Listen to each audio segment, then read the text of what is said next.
Now let's turn our attention to the downstream petroleum sector in Nigeria, focusing on the regulatory environment, consumer protection, and the impact of deregulation. Well, joining us to discuss as well, Mr. Jide Pratt, the COO, Iona, and a country manager at Trade Grid. Joining me to explore the complexities and the implications for the Nigerian economy and consumers. Great to have you. Thanks, Ladi. It's, I guess it's Happy New Year at this point. It is. Last time I spoke to you on this show. It was last year. Last year. Absolutely. Welcome. Good to see you, and a lot has happened, yep. Before then. But before we get into it, I remember many years ago, everyone would say, and experts and, economists will say, if Nigeria starts to refine its own oil, everything would be great. Fast forward to now, we're seeing a lot, happening at this time. We're refining. We have a big private company with a refinery. We have most of our public refineries coming back online at this point. But there's also talk, about distortions, here and there. And PMS, we're paying prices we've not known before. We've never seen. So, for you, where are we, at this point? Why isn't it El Dorado with refining? Thanks, Ladi. It's always a pleasure talking to you. So let's start with the fact that there was a lot of misconception that once we start refining in Nigeria, it will be the silver bullet. That was an incorrect notion, and clearly we see that now. So let's backtrack. 4 or 5 years down the line, we had no refining capacity. It was zero. So I think we should start with the first to win. The Dangote refinery came on stream. And that has closed the gaps that we had for local refining. A lot of conversations around Warri and Port Harcourt coming on. While they may be on, they might need to ramp. While they are old refineries, efficiencies might not be there, but it's neither here nor there. So we're refining. The second thing is that once you start to refine, we're looking at a conversation that now dovetails around energy security. So you'd say affordability, accessibility, availability, and adaptability. Those are the quadruple A's of energy security. In that mix, it will pull in things like regulation. And why does it need to do that? Because you see, one thing that must happen in an economy that deregulates is that competition has to be allowed to thrive. The more people in that space that compete means that they begin to drive efficiencies. Ultimately, we're talking about the customer here now. Now, if they drive efficiencies, then they're able to give some sort of relief to the customer. So I said that to say this. What it means is that while competition is being encouraged and must be driven, there must be regulations so that it's an all-comers affair. But it's an all-comers affair for people who are capable of playing in that space. The next thing will now be that, where are we now? We've seen prices undulate. We've seen prices go up. We've seen prices go down. So back to regulation. Where and how should those prices move? There's no hard and fast answer yet. So the regulator does come out and say, no, prices should be at this rate to favor the consumers. So the regulator cannot say that. So and now we're going into fair pricing. Right. In fair pricing, it means two things must happen. The consumer must not be overly burdened with paying a cost that is prohibitive. But at the same time, the people who have put the investment, so you've got depot owners, you've got refineries, they're investing some capital. They must also get a return on the capital. So it means that the regulator's job is to guide the market. And you guide the market by doing things like, okay, what kind of pricing methodologies are you using? Is there a price discovery model? Personally, I believe there should be a price discovery model. Why does that do that? It tells you, if you put A, B, C, D, and E together, this is the ballpark that you should get to. The regulator might struggle with that, saying that, should I be the one to guide the market on prices? Look at the PPP era. We were in a non-deregulated economy then, and then there were prices. There was a guiding template for everybody to know. If you went to places like Ghana has been deregulated for a while. But on the NPA website, that's the National Petroleum Authority, you can see the prices that guides what you call the bulk distribution companies. So that template is a guide. If you went to Kenya, if you went to Chile, I mean, all these places have that price discovery. And we also have a guide here. What a guide? Pricing guide. Well, when you say we have a guide, I'm struggling because if I went to the regulator's site, I don't see that guide. That ideally, that should be in the space of the regulator. And what does that do, Ladi? It opens up transparency so that there's a method to the prices we're driving to the pumps. Because if you ask an average guy, what do you want most? The average guy could tell you, I just want prices that are cheap. But while prices could be cheap, am I able to return my investment? I've built a depot. I've done an integration in terms of depot. I own trucks. I run retail stations. So right, and looking at the business angle of it, correct. We know you're in business to make profit. Correct. But we've had challenges in Nigeria. That big word, profiteering. Everyone wants to make more profit than they should. Correct. So that is a risk we have in this industry. It is a risk, which is why we were talking about the regulators. So on that side, there are two regulators. For the industry, you have NMDPRA, which is why I'm going back to a price discovery. But also the FCCPC has a job to do in terms of, okay, what is fair in terms of your return on investment? Are you overtly charging? Do you want cost-reflective tariffs, back to the NMDPRA, or do you want value-based tariffs? Is there a mix of dynamic pricing where you can say that, okay, where you're at home, for instance, if you went to power, if people are in the office, then it means that if they're using more power, then maybe we should charge a higher kilowatt per hour on that end. When you're back at home, do we reduce it? We must get to a stage, Ladi, where there's transparency, but there's also a guide. Does the regulator want to put a price bar and say that you can't go beyond this, or a price floor? But you see, in doing all these things, two people must be taken care of.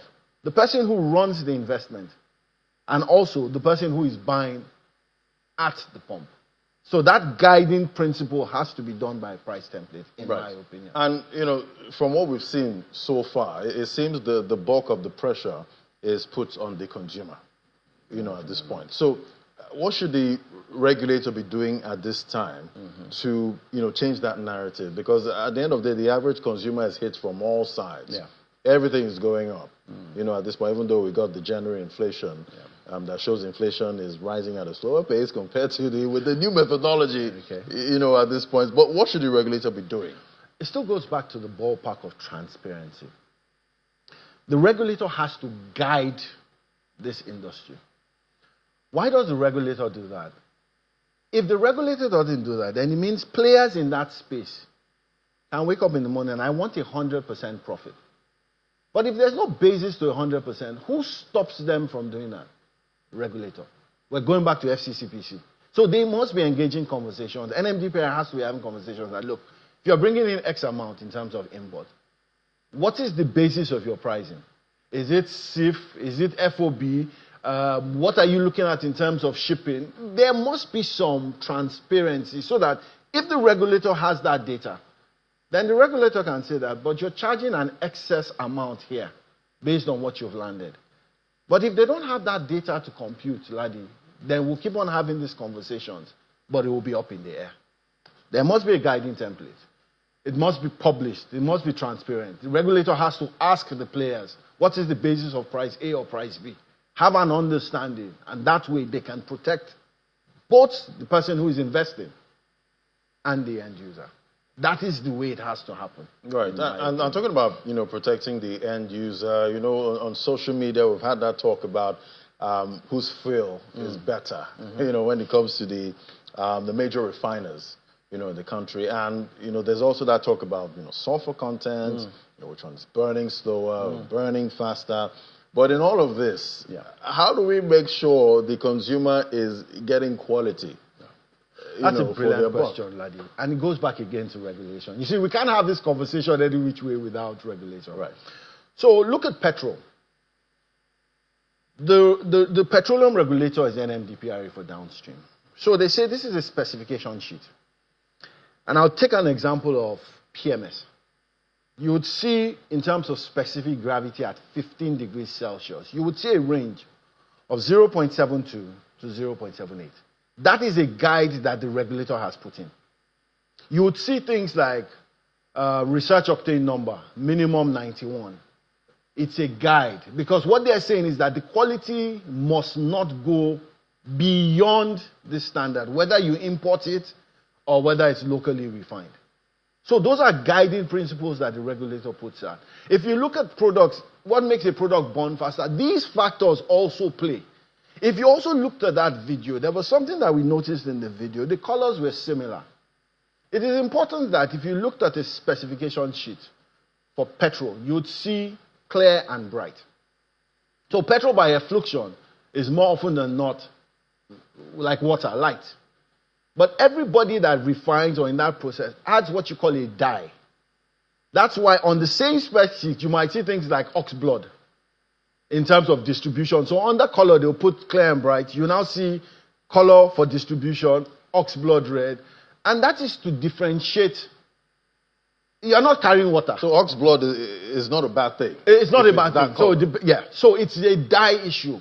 They're putting dye into that so that for safety reasons, for differentiation, just to be able, you're not carrying water, and don't get it misguided. Of course, there's a smell, there's a look and feel, but I mean, the more you see, let me backtrack. Years back, I remember when jet fuel, which is aviation fuel, and kerosene are very, very similar in terms of properties and characteristics. So in the industry, there seems to be some issues around people selling one for the other. So the regulator then decided that, you know what, put green dye in jet fuel. So automatically, if you're lifting the green, quote-unquote, colored aviation fuel, you know it's jet fuel. You can't put it in your kerosene stove. Only the regulator can do all this guiding. I'm talking about, guiding. I remember some time, many years ago, I think I was in secondary school. Mm-hmm. There was a kind of fuel that was imported into the country. Had a terrible scent, a very strong scent, but we've never had that issue, since that time. So I guess it's safe to say we've had quality petrol, so far in the country. It's safe to say we have had quality petrol. Now, another thing might be at what quality, because you did mention something about sulfur. So ideally, the less sulfur that there is, ideally, the more expensive it is. That's how it should be. And the more sulfur there is, then of course the cheaper it should be. So it means that if somebody is supposed to get to 20, let me say 20 parts per million, and is at 50, then it means there should be a price differential. Means that it should be cheaper going towards 50 and more expensive going to. These are also things that need to be guided by the regulator. What you talked about then was basically ethanol. So the quantity of ethanol probably was much more than it should have been for that process of those cargoes that came. Back then? Yeah, back then. Was it bad for the cars then? I'd say yes. Because your combustion is based on, and you always hear Nigerian grade gasoline, Nigerian grade gasoline. So clearly the cars that we buy, the consumptions of those cars in terms of combustion is made to a certain specification.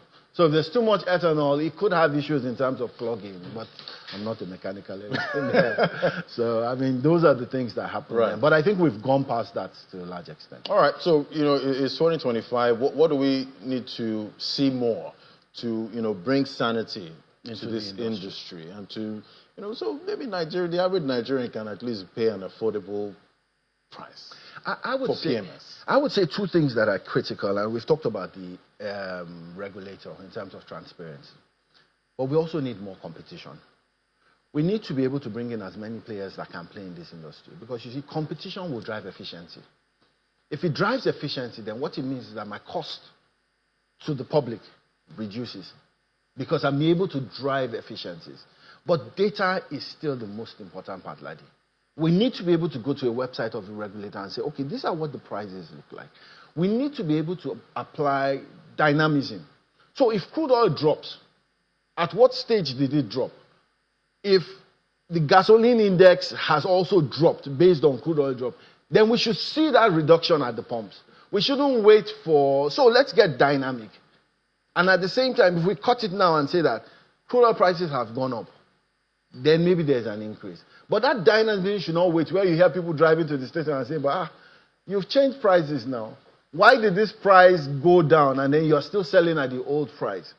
And then I'll tell you, but if it went up, you would have changed immediately. And then people will tell you it's stock. So things like weighted average cost of capital need to come into the mix. But two things are key, and I'll end by saying these two things being very, very key. Competition has to increase. It must continue. Local refineries, importing, Ladi, that is the only way we will drive efficiencies. It cannot be this person do this way, no. And then fair pricing. The regulator needs to check that. But what is most important is that there must be transparency. I think these are the things we need to do going into 2025. Right. To be able to do. Still early days, and we do hope all of that, plays out in this industry. So Ladi can drive to the filling station and not always have his heart broken. Ladi, go to CNG. Go to CNG. Go to CNG. Yeah, CNG conversation. That's not been coming up this year, but we'll revisit that. No worries. Thank you so much, Jide Pratt, COO Iona, and country manager at Trade Grid. Thank you, Ladi. Thank you so much for coming on today. Always a pleasure. I'll take a quick break now. When we come back, we'll see what's playing out in the global economies. That's in a moment. Just stay with us.